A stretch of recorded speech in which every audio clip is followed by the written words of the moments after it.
Now, all I can say is I'm on the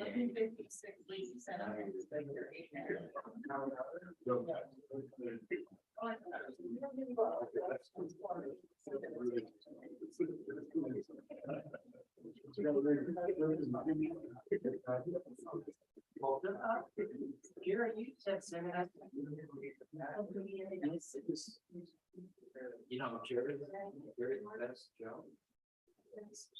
What is the Buffalo say to his son as he left the house? To customer Tom Jerry.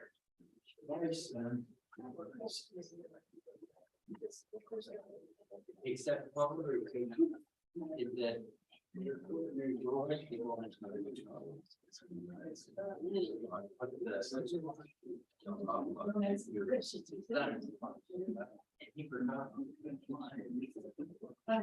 which doesn't that no and I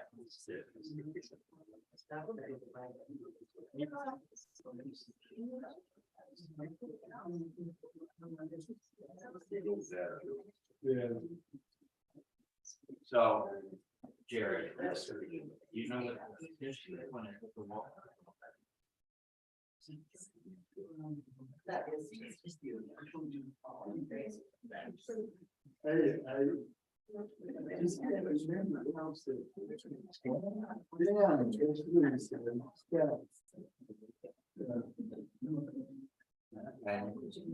And you know you follow her and everything. Okay.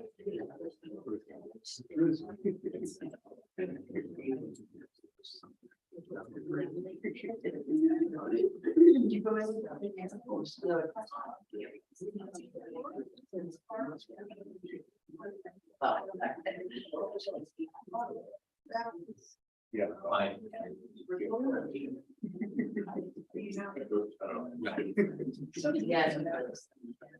You're gonna all. Oh. It's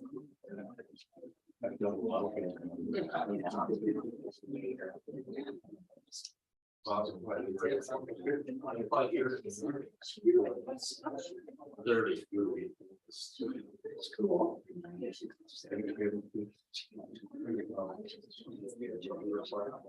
Her son got a last year New Year's Eve and went up there for New Year's. Oh, really? Hey, Plans.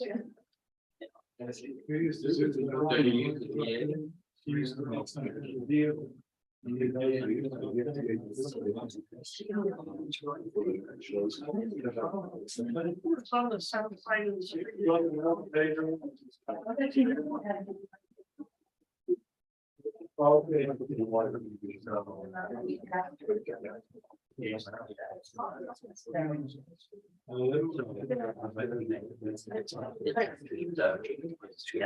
Well, we go to bed. I want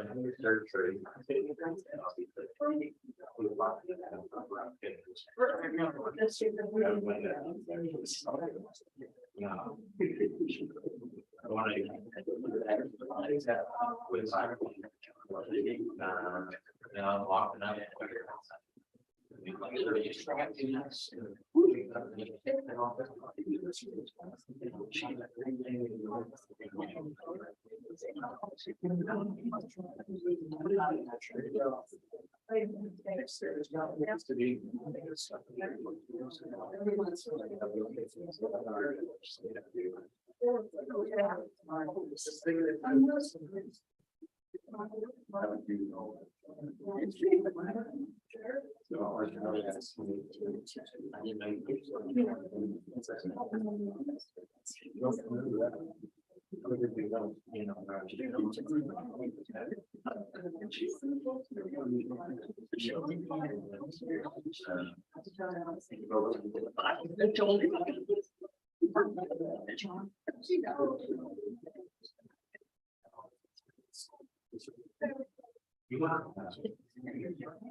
We have a friend in Las Vegas, and that's how we can play.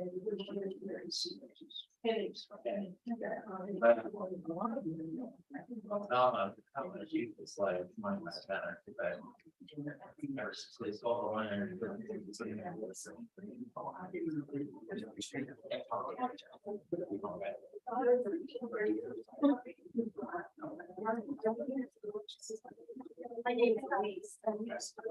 Yeah.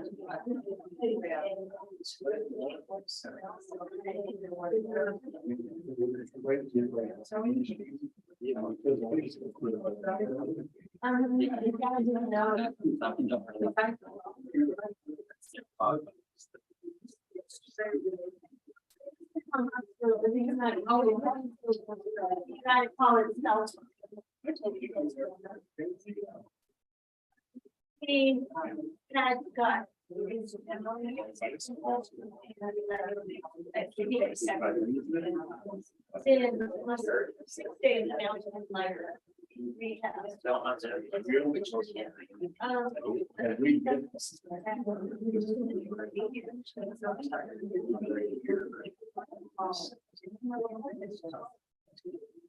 So actually, we have.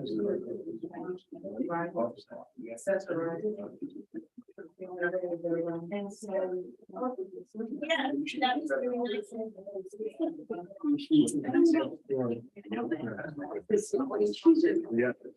was really nice.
Yeah.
My husband was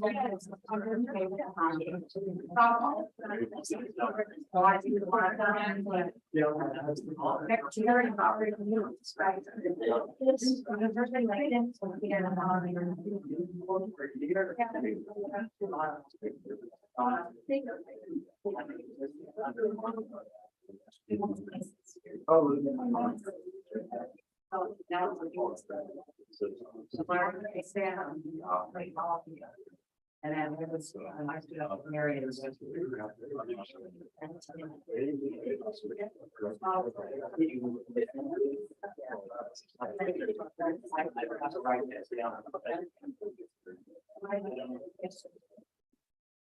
I don't remember.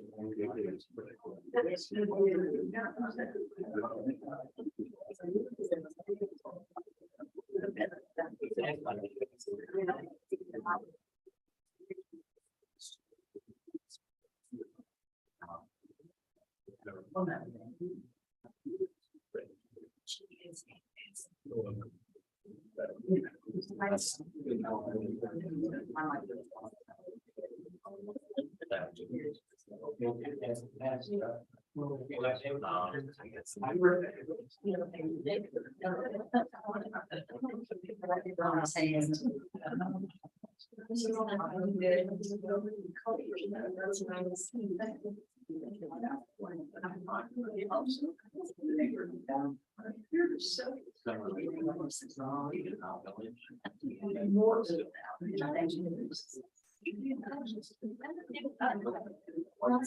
first time.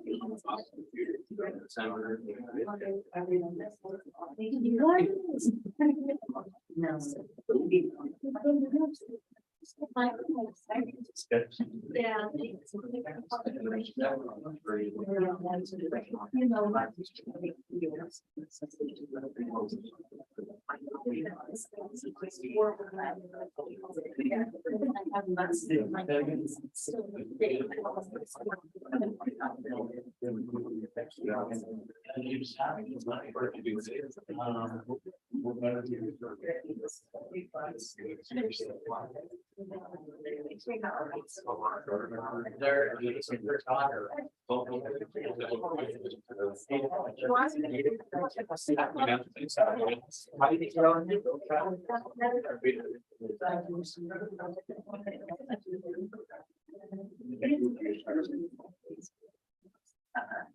All those years and that whole group,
yeah, it's a lot of fun. Maybe that's what I think. Well,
yeah. Yeah.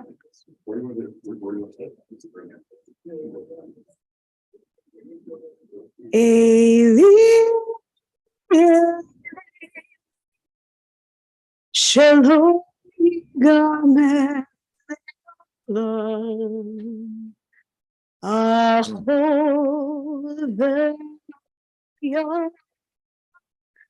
reach shall the rock shall feel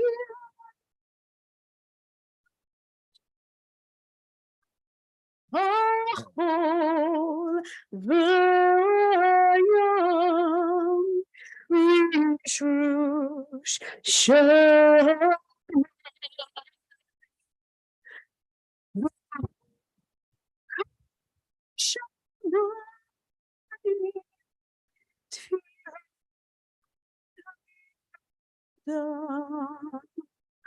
oh, God,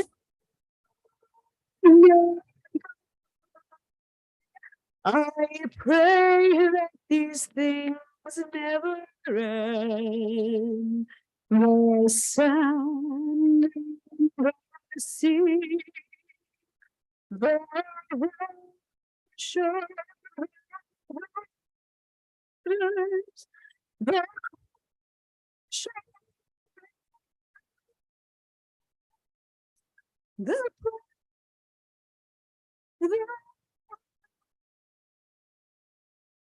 the sun and the sea, the rush of the waters, the crash of the prayer of the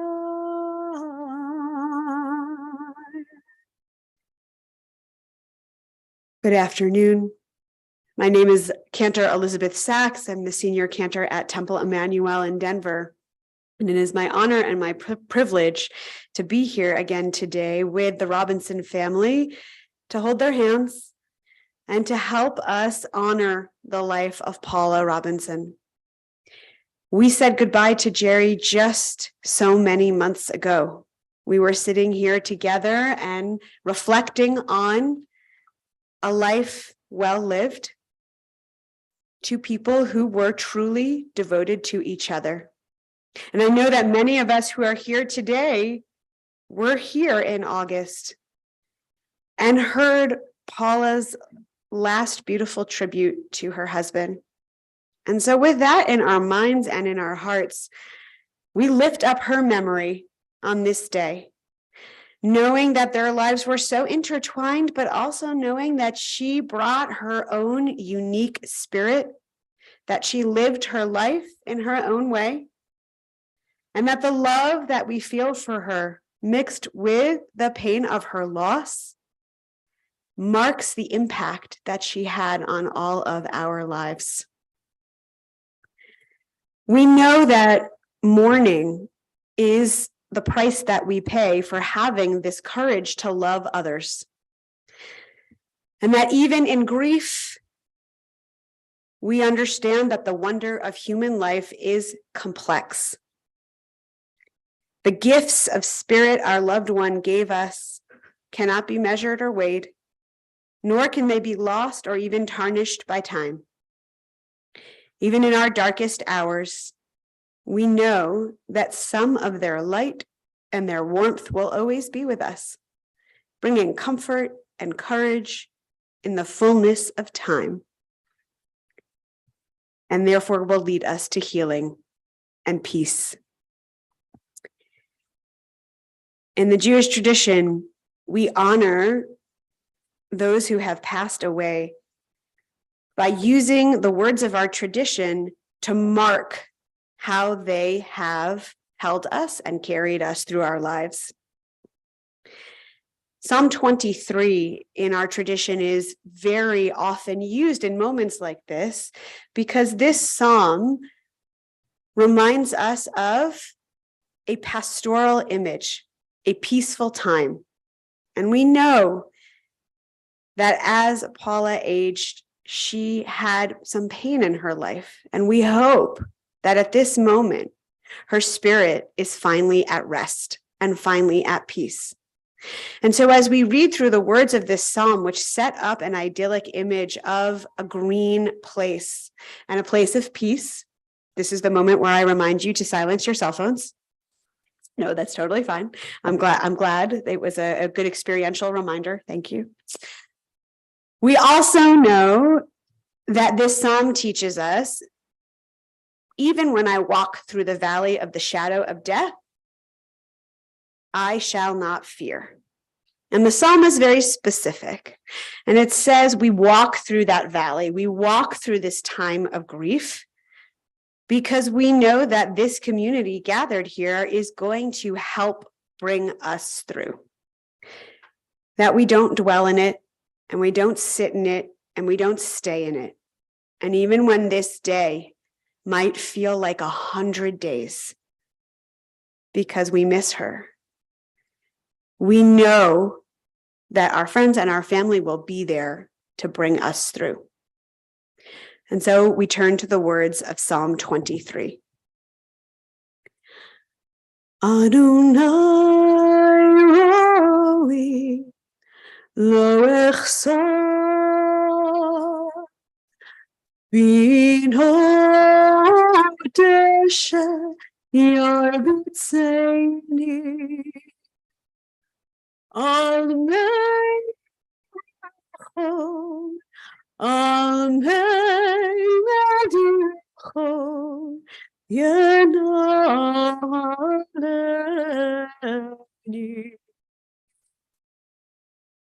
Nafshi Shove Yeshove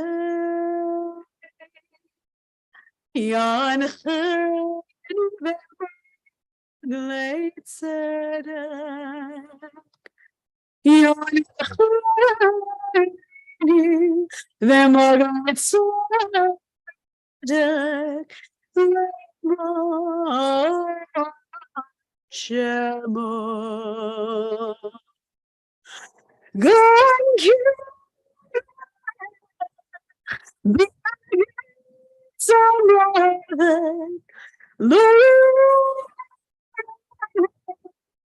Kiatai Madi Shitcha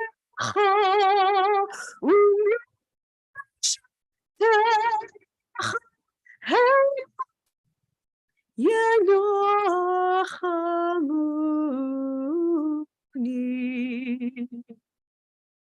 Taroch lefanai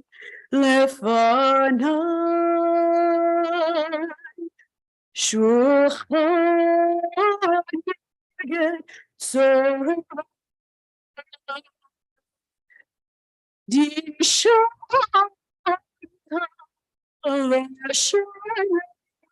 She Kosi Revaya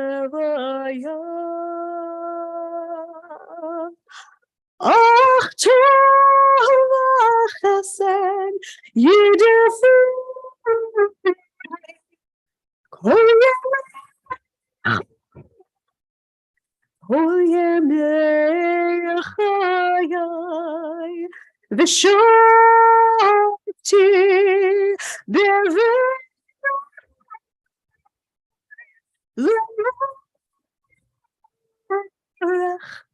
Yami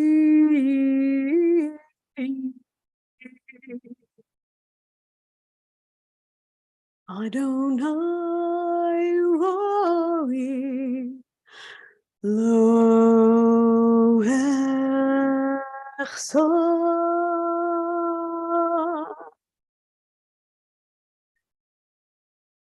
We say, Adonai is my shepherd, I shall not want. God makes me lie down in green pastures, leads me beside still waters, and restores my soul. You lead me in right paths for the sake of your name. Even when I walk in the valley of the shadow of death, I shall fear no evil, for you are with me. Your rod and your staff, they comfort me. You have set a table before me in the presence of my enemies. You have anointed my head with oil. My cup overflows. Surely goodness and mercy shall follow me all the days of my life, and I shall dwell in the house of God forever. In the book of Ecclesiastes, we are taught, La kol zman ve'et lecho chefetz tachat hashamayim. There is a time and a place for every experience under heaven. A time for being born and a time for dying. A time for planting and a time for uprooting the planted. A time for destroying and a time for healing. A time for tearing down and a time for building up. A time for weeping and a time for laughing. A time for silence and a time for speaking. When we first learn that someone we loved has passed away, there can often be a great silence. We hold the news in our heart and we wonder what is going to happen next. How will life feel without them next to us, there for us? And as we move toward this moment, we recognize the need for speaking. Our tradition charges us, commands us, helps us know it is essential to speak about the ones we love. It's how we hold their memories and make sure that their life continues. And so in that tradition, we will hear from the people closest to Paula and her life. From Sherry, from Lester, from Joshua, from Ron, and finally from Shelley, as we remember the way she lived and how she has inspired us to live. Sherry.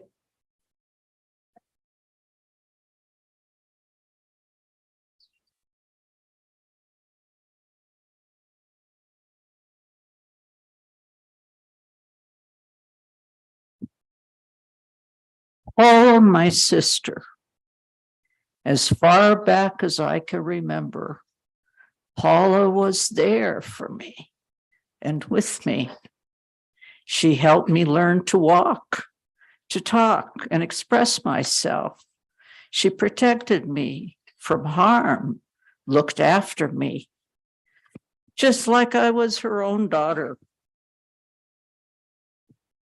She was only 6 years older than me.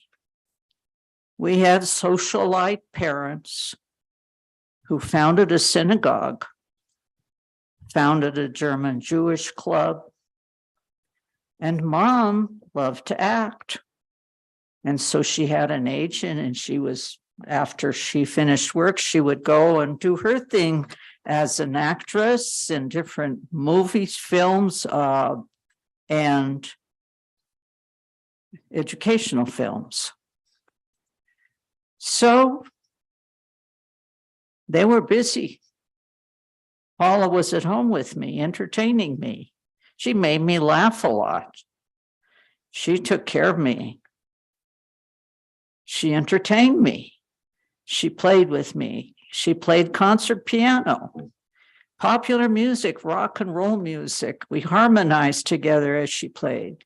She opened up the world of music to me and had wonderful sheet music, brought home music from Broadway plays. There is not much music I have not been familiar with. Classical, jazz, rock and roll from the beginning. When I would have problems, I would go to Paula. Though she had her own emotional problems, even after she married, she took time to listen and give me sound advice.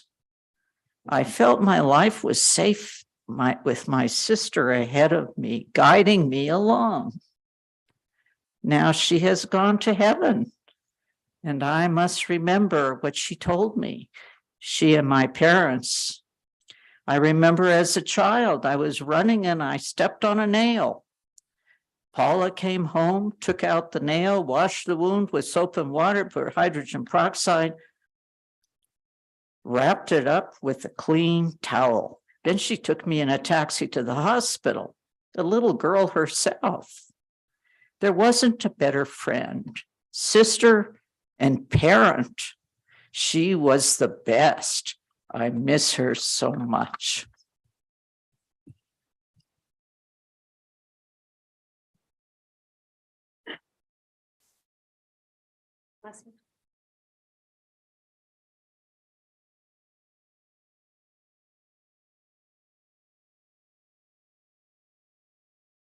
as I reflect on growing up, our growing up years in Denver, Paula and I didn't really see each other all that much. And I was trying to think about why was that, even as first cousins? And, there's several factors, I suppose. There's a 10-year age difference, which means a lot in young time. And our family was on the west side and her family was on the east side, which 60 years ago, 70 years ago is laughable, but to today, but it seemed like a gulf at that time. But I think the main reason was that our brothers, Perry and Oscar, didn't really get along that well. And I don't remember them calling on the phone, saying, "Hi, how are you? Let's get together for a beer. Let's get the families together." It just didn't happen. And so it wasn't until later in life that there were events that the family would come to, that such as funerals or more joyful things like bar mitzvahs, bat mitzvahs, weddings, that I got to experience who Paula was. In those fun times, her spirit was so there. Her humor, her joy at seeing family, the outgoing Paula. And I so wish that I could have had that, could have experienced that more growing up.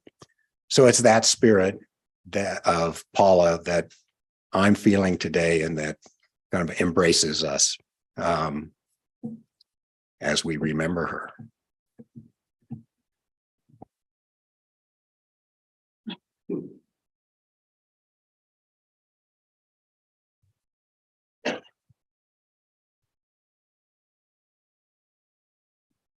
Hi, I am Joshua, and I'm one of her grandchildren. And just sort of reflecting on her life, I always feel like she was someone who was very genuinely kind and cared a lot about other people. I remember even coming in, I'm originally from Seattle, so we'd fly in every summer to see her, and she'd always sort of light up when we come in and ask us how we're doing. And I remember when my grandfather passed away, one time I came in and she asked, how my flight was, and asked if I had been drinking because she could smell the wine.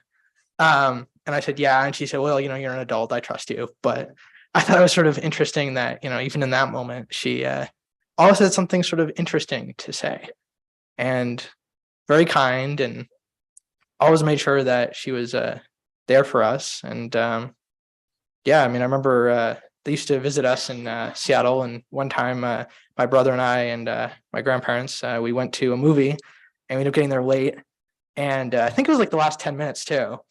And they let us stay again. And she said, well, we're here to see the movie. And so we see the movie, and then we go back, and always mentioned that she really loved the water and everything Disney. I remember she mentioned that my mom and my uncle both got, I guess, technically arrested at Disneyland for spitting on people, I believe, and that they had to come and bail them out of jail. Not real jail, of course, but Disneyland jail. But yeah, overall, a very hardworking person. I know that she went back to college and went back to work and worked at Continental Airlines, and as I believe a reservation agent, and really loved that. Had a pin that said that she worked there 5 years, and she talked very fondly about her time there. I'm also really glad that we were able to text with her, where she had a lot of struggles, but that texting was a very nice way of being able to communicate with her. And we were able to do that. She also is a night owl, so I learned that with the texting, where I'd get text at 4:30 in the morning, and they'd be really long too. And so usually I get them and respond, a little bit later.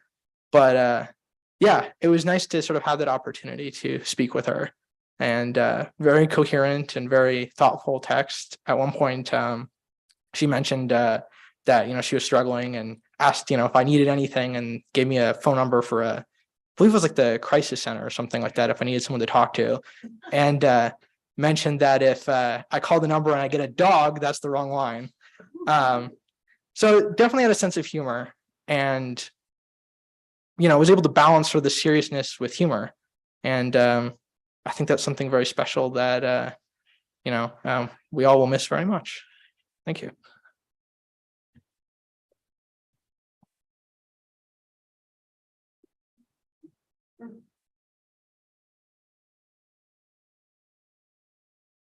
Hello, everybody. My name is Sam Robinson. I am one of Paula's grandchildren. I'm gonna keep it short and sweet, just like she was. Because if I try to tell stories, I'm gonna be here all day. So I think the one trending theme I remember consistently throughout my childhood, throughout my adult life, throughout my teenage life, every single time I would see her, she would let me know how much she loves me.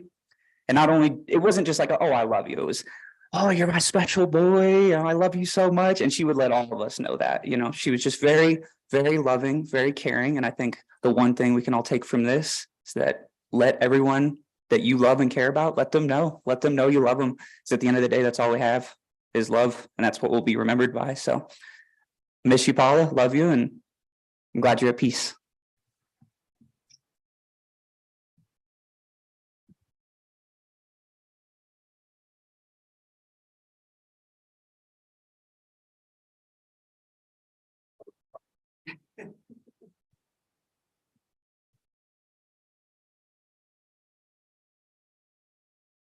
So we don't often talk about people who are 84, and we talk about them having their lives cut short.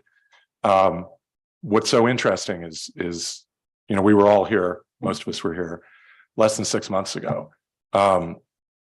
And her ability to rise above a loss of her husband, her life, everything she knew was just incredible. And she was just turning the corner when this all happened.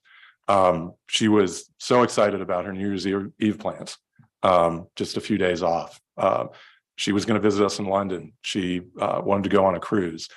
And that kind of enthusiasm and that life, she always had. But you can imagine it just getting crushed by the burden of losing her husband. And now we all share a part of that because we've got the burden of losing both of them, which is just unbelievable. And, one of the things that everybody's mentioned and everybody knows about her is her incredible sense of humor. And one of the things to think about when you're thinking about Paula is that her sense of humor is how she dealt with tragedy. And we're dealing with an unbelievable tragedy in losing both of them so quickly. I mean, we haven't even figured out how to deal with Jerry's loss, and now we have to deal with another loss. But the way she would have dealt with it is with humor, which is really kind of so her. So I wanted to share a couple of things she shared with me, both before and after she got so desperately ill. So we were working on her passport application because she wanted to get a passport because she was going to travel internationally. She was going to visit in London, wanted to go on a cruise. And it's a fairly arduous process. And so I was helping her with it. And so I had to go through all the questions because I knew some of them, date of birth, mother's maiden name. But I just started going through the list, and they wanted to know her hair color and eye color and all this stuff. And so she said, getting a little frustrated with these questions, and also why I was asking questions she thought I should know the answer to. She said, do you think if I just tell them that I've got one big red eye on my forehead and no hair, that's going to be a problem? And I was thinking, And she said, you know what? I think the problem is going to be getting the picture to match. That's going to be the problem. So figure that out, and we got this covered. So her meeting to get her passport was on the 10th of January. Obviously, she didn't attend that. But around that same time, we were at the hospital with her. And, it's about what you expect in a hospital, the depressing fluorescent light, alarms going off for no particular reason. And just that sterile, dehumanizing thing, even though they're trying to help you, it's a terrible thing. And so she's sitting there, she's in pain. Most of the time that we're talking, she's talking about her pain, but every once in a while, she's not talking about her pain. She's able, to get it under control through the medications or just through her will. And so we're talking, and she says, I don't want this pain to go on. And so I said, I understand. And she said, I'm just really not sure about the afterlife. And she said, well, what do you think? And while I was thinking what to say, which what I really wanted to say is, dude, you're talking to the wrong person. But she said, well, I asked my rabbi once, and he said, well, I can't say for sure, but let's just say nobody's ever sent me a postcard. And she even got an accent right. And you've got to, I mean, the poor woman had a stroke. I mean, speaking was difficult. One side of her face wasn't as functional as the other one. And yet she found that. And, that piece of humor was just amazing. So I promised a prop. And while we were going through her stuff, I found this Bible that she got at her confirmation. So it's dated 1951. It's from Dorothy and from Ernie. And so, she was 13 when she got it. And I don't know how she received it. I don't know if she said, oh, great, thanks. Kind of looking for something fun. Or whether, she really, read it and enjoyed it. I mean, she's had it her entire life. But I know it wasn't just a curiosity for two reasons. The first one is she inscribed the names of the marriages, our marriage, the other marriages, the grandchildren's births. All of you are in there. So she was using this. And the other reason I know is because she bookmarked one of the Psalms. And I don't know if she read that when she was 13 or 15 or 19 or at any point of tragedy, or she was just looking for a place to put that piece of paper, but she bookmarked it, so I'm reading it. It's Psalm 139. I'm going to read from my phone because it's way too small for me to read at this point. But it's a good one. And I'm not going to read the whole thing, just the part that was bookmarked. Whither shall I go from thy spirit, or whither shall I flee from thy presence? If I ascend up into heaven, thou art there. If I make my bed below, behold, thou art there also. If I take the wings of the morning and dwell in the uttermost parts of the sea, even there shall thy hand lead me, and thy right hand shall hold me. If I say, surely the darkness shall cover me, even the night shall be light about me. Well, the darkness hideth not from thee, but the night shineth of the day. The darkness and the light are both like thee. For thou hast possessed my reins, thou hast watched over me in my mother's womb. I will praise thee, for I am fearfully and wonderfully made, just as I am. Marvelous are thy works, and that my soul knoweth right well. Pretty powerful stuff, and I hope it brought her comfort, and I hope it brings everybody comfort. So how do you memorialize a person like that? One is to try and find humor in the most tragic situations, which was her specialty. Let's be decent to each other. Let's hold each other close. And let's never forget how easily the flame of life can be extinguished.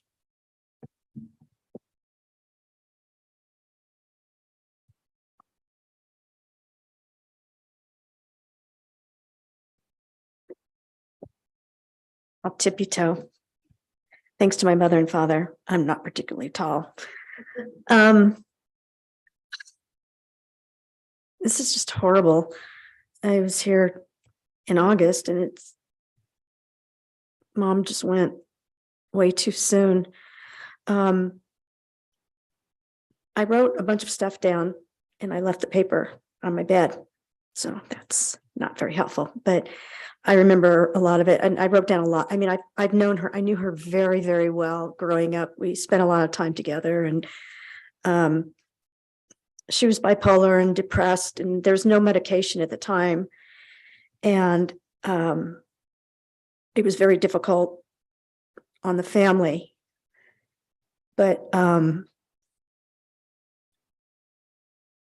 she did the best that she could, and I'm really proud of her. She did some things like she went back to school, so she got a degree from Metro, and she went to school when I was in high school so that we could graduate together.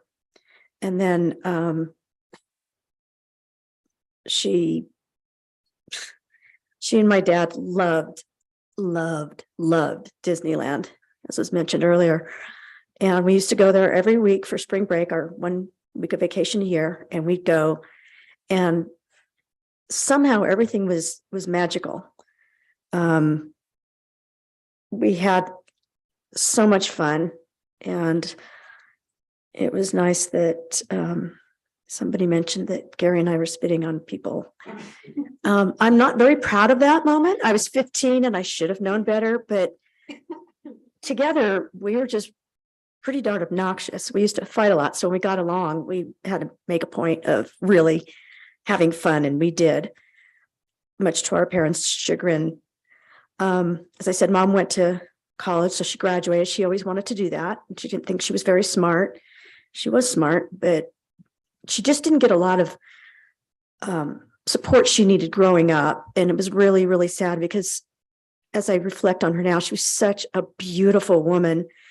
She has such a pure, loving, graceful, grateful soul. And I remember both of my parents, I learned from them that when somebody does something nice for you, it's really important to make sure that you say thank you, or that they know you appreciate what you do. And I hadn't thought about that until my last visit, which was October of last year, which was wonderful. It was, if you could have a perfect visit, we had it, thank goodness. And I think both of my parents like, oh, we appreciate you doing this and we appreciate that. And I'm like, oh, that's where that came from. So I had a lot of good influences from both of them. And my mom, her sense of humor was always there. She loved the ocean. We used to go to the beach and she just loved the ocean. She loved the mountains. She had an adventurous spirit. She loved her friends and family. She loved with her whole heart and soul. And I think people knew that. I know the family did. We all knew. She was so good about telling us. And I know her friends, a lot of you are here today. And I want to thank everybody also for coming. I meant to start with that, but I didn't. So anyway, thank you all for coming. You all meant something to her.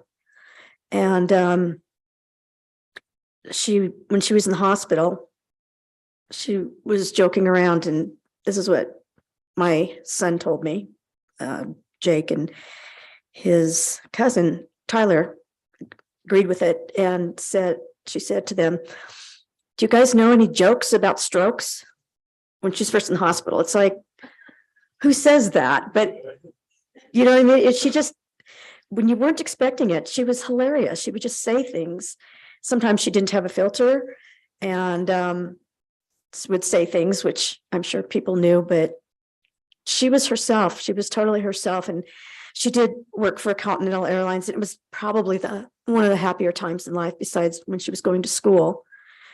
And she loved it there. And because of her voice, she couldn't do reservations. And so she ended up having to retire.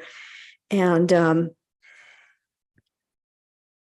I feel so nervous. I just need to calm down. It's like I want to say everything. She took very good care of my dad in the last 5 years or so. She used to be she was depressed a lot when I was growing up, when we were growing up. I guess it wasn't just me, was it, Gare? And she took such good care of him. And I remember talking to her and she said, I'm doing this and this and have to do this and that, very physical stuff. And she didn't used to be that way. She was always like, oh, poor me, life is horrible. And now when I talk to her, she's like, I don't even get a chance to sit down. I'm doing this and this and this. She was younger at that time than I remember her being. She was just, I'm busy all the time. I'm doing stuff. And she was very sad. And she was always so concerned. Did she get my father to the doctor in time, or call an ambulance? Did she get him where in time? She just always wanted to make sure she did that right. And she didn't think she did. And I always assured her that she did wonderfully. And she was saying to me when she was in the hospital, in the hospital, when she could still talk, she was saying, the only thing keeping me alive is knowing that I'm to come visit you in London. And I'm really looking forward to that. And she says, can I come live with you in London? I'm like, sure. Yes, of course. Then I felt terrible because I'm like, because I knew it wasn't going to happen. But she's like, yeah, it's the only thing that's keeping me going. And I talked to somebody in her care home. I hope you don't mind going on, but there's so much to say about my mom, and I will be finishing shortly. And she was talking to the business person at the care home, who was probably in her 40s or 50s. And my mom used to have droopy eyes, so she'd have to have surgery where you have to lift up your eyelids. And so she was talking to this person, and she said, oh, I'm gonna have my eyelids lifted. And she's like, and do you want to have it done too? I'll pay for it. Not realizing that's kind of insulting, but the woman took it in spirit, and she was like, no, that's fine. And one other time she was talking to her, and she said that she'd just gotten a haircut, And she's like, oh, you look really pretty with your haircut. My mom's like, she's like, I'm young and I'm single. And she's 84, so she wasn't really that young. But in her mind, she had such a youthful passion in her life, and she did pass it on. And I know, at least to me, the sense of adventure, the wanting to know people and accept people for how they are and not judge them. And I love that about them. And I'm just thinking, I know there's more things I want to say, but I guess overall, I just say, we did have a tumultuous mother-daughter relationship at times, which I know is common, and with kids and their moms, they have a hard time sometimes, but I always knew she loved me and she always wanted what was best for me. And I'm just sad that she didn't get to go on her cruise and she didn't get to do some of the things, because she was turning a corner and her life had been turned completely upside down and she was terrified, absolutely terrified. And I just couldn't believe it. I'm like, why is this happening? So anyway, I learned recently, and I guess I don't know if it's a saying, but that I could sit here and I could say, well, poor me. Why me? Why did my parents die on me? And my family could say that too, and my brother and, and the grandkids. But instead I'm looking at it as, okay, I don't know why this was the time, but it was, and I'm just going to take whatever I can positive from it and grow and do the things. She was afraid to do a lot of things. And I'm thinking, no, I need to get out of my scared times. Sorry. And just take a risk, be who I am. People are going to like it or not like it.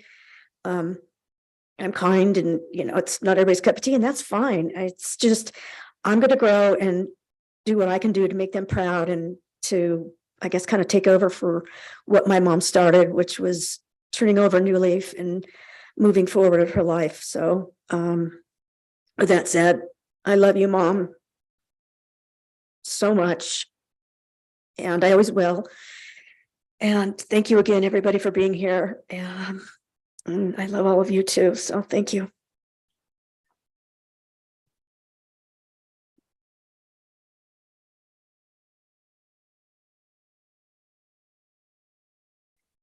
There's anyone else who feels moved to share a story or a memory, we invite you to do so at this time.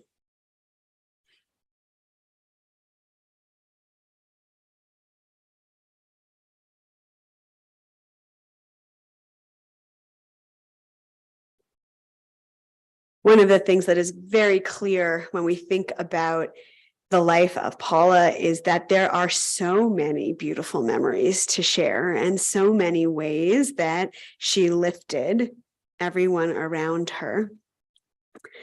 So for just a moment, I'm going to ask us to pause for prayer as we enter into thinking about the totality of her life. And so we say, Eloheinu v'Elohei avotenu v'imotenu, our God and God of our ancestors, grant this family a sense of peace and a path of healing as they hold the grief of the loss of a generation,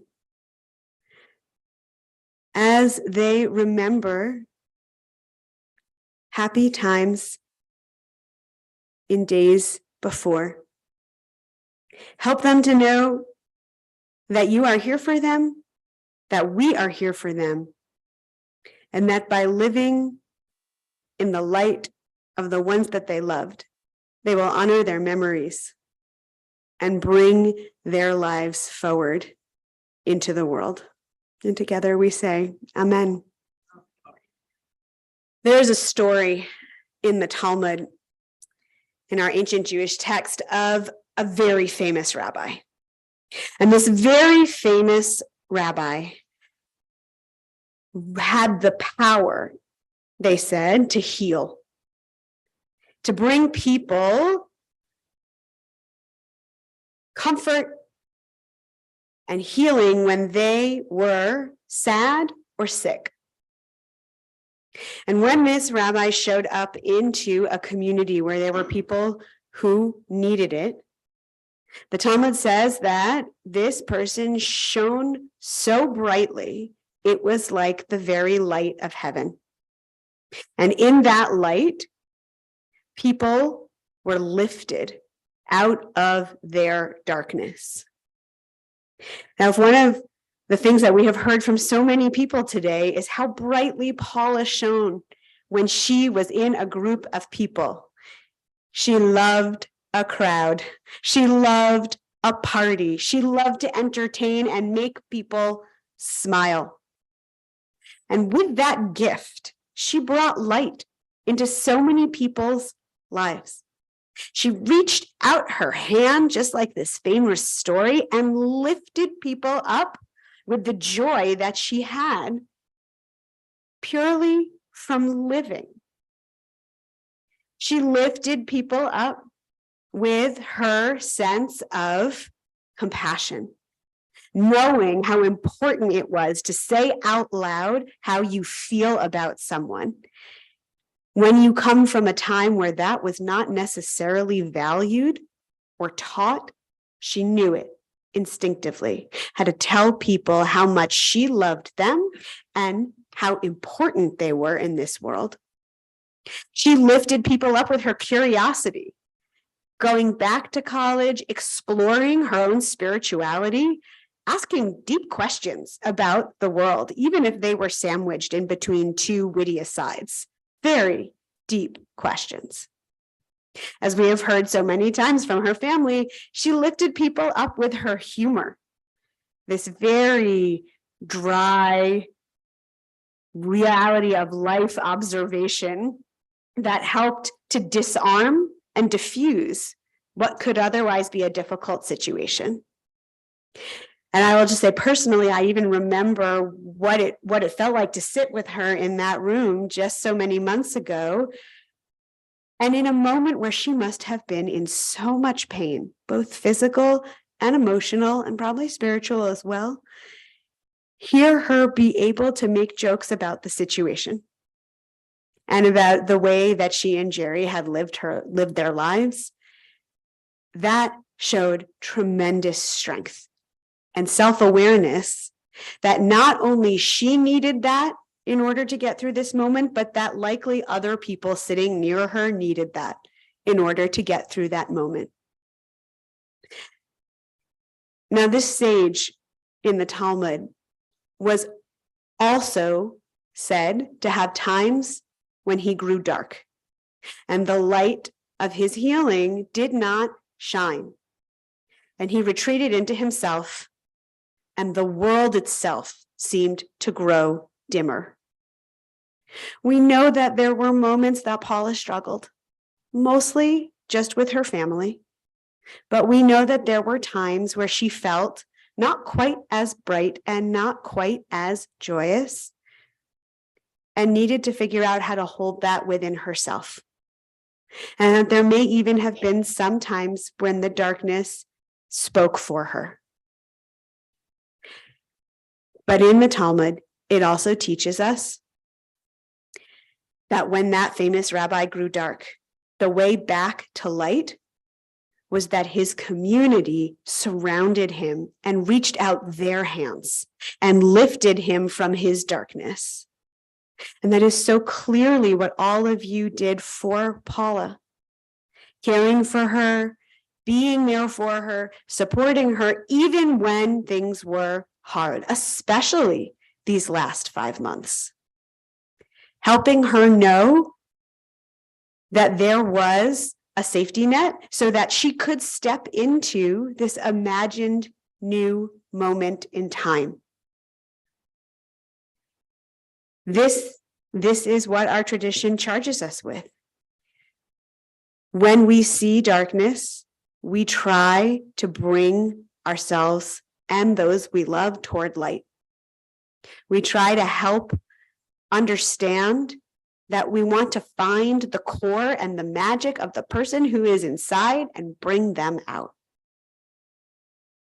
And so it's in that sense And in that spirit, that we remember the totality of who she was, not to cast aside the difficult times, because it's important to honor the depth of the relationship that we had that helps remind us the strength of who we were with her. But to walk toward the light, to lift the times where we remember feeling happy and safe and excited in her presence. Whether we're at Disneyland or here, or in so many of the other places that she brought her own light.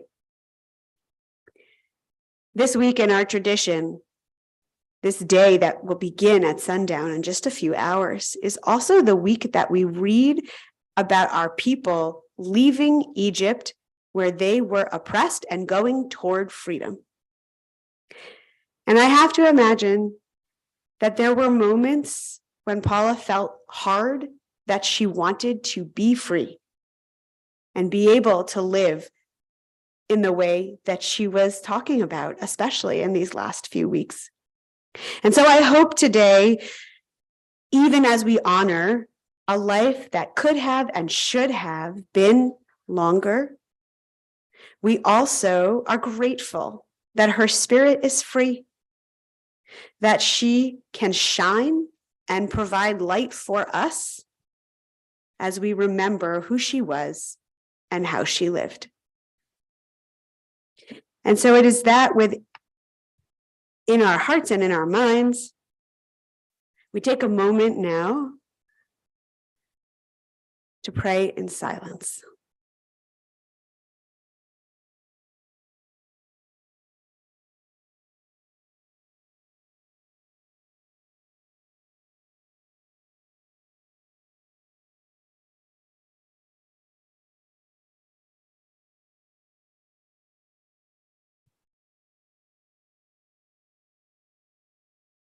We thank you, God, for Paula and all the gifts she brought to our lives.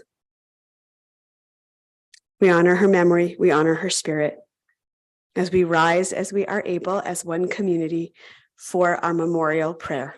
Please rise.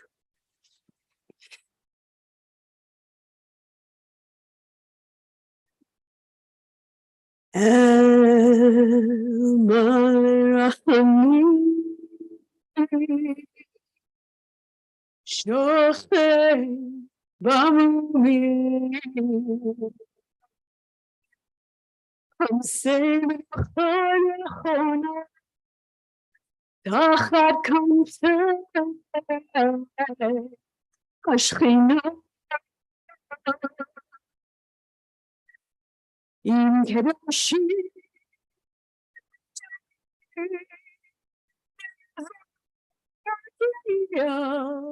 מזהירים,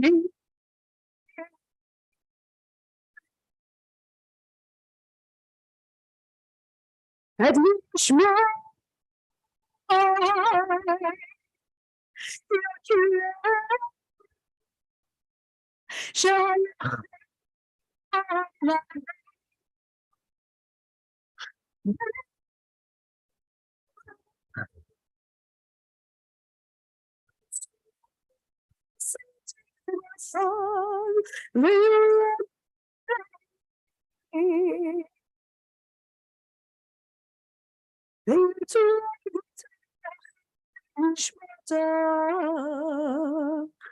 Adonai u'nachalata v'tanuach v'shalom al mishkavim v'nimah. Amen. Eloheinu v'Elohim Avotenu, may the source of life, the fountain of all being, open our hearts to compassion and our eyes to wisdom, that we might glimpse in perfect peace and sadness the way of all things. May Paula's memory be for us a blessing, and may we never let the light of her love grow dim in our hearts. May we remember all her worthy and righteous deeds, that her memory be forever bound up in the bond of life. God is our source and our destination, our beginning and our end. And may Paula's death remind us of this truth, that the bond of love we shared and will continue to share will never be severed in sorrow. May she rest in peace. And together we say, Amen. This concludes our service here. The last thing I will say here is all the memories have value. And as you move through this day and the next day and the weeks and the months moving forward, I know that the family would love to hear your stories and your memories. So please use it as a moment to live in her memory and in her spirit and bring your light into this world. Amen.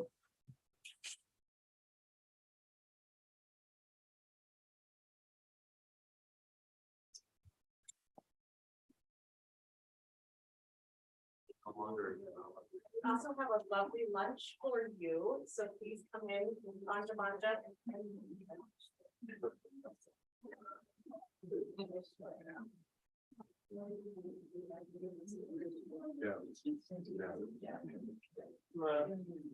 Very energetic person. Very nice.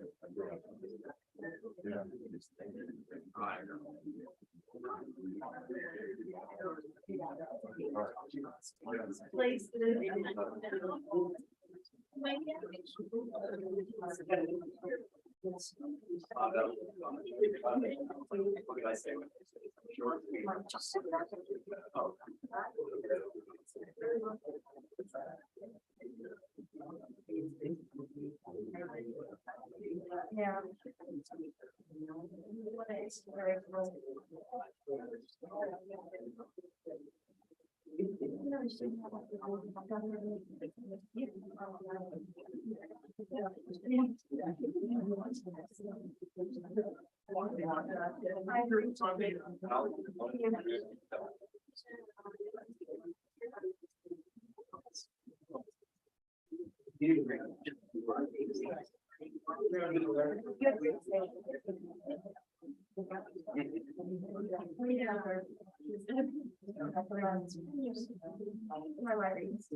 Yeah.